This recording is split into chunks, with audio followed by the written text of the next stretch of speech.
சத்து மாவில் கேக் எப்படி செய்யுதுன்னு பார்க்க போகிறோம். குக்கரில் உப்பு போட்டு அந்த கேக் வச்சு ப்ரீ ஹீட் பண்ணிகிட்ருக்கேன் லோ ஃப்ளேமில். அதுக்கப்புறம்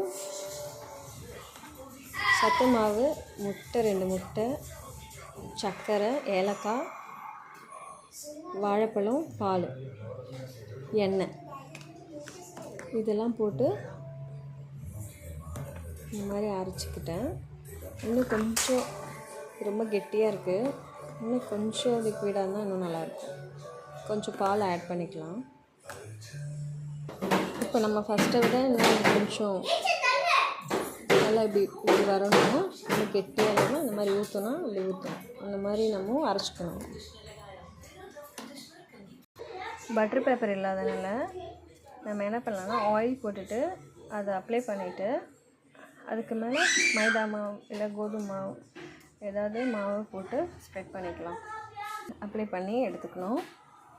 அதுக்கப்புறம் நம்ம பண்ணி வச்ச அந்த பேட்டர் இருக்குல்ல, அதை இதில் ஊற்றிடணும். ஃபுல்லாக ஊற்றக்கூடாது, ஒரு பாதி ஊற்றினா போதும். இந்த மாதிரி ஊற்றிட்டு இப்படி தட்டினீங்கன்னா இல்லை பபிள்ஸ் எதாவது இருந்தால் அது அட்ஜஸ்ட் ஆகும்.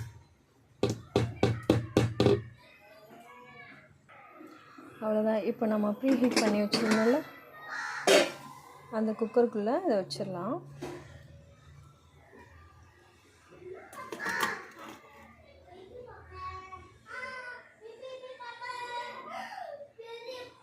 வச்சுட்டு இது ஒரு 45 மினிட்ஸ் ஆகும் குக்காக.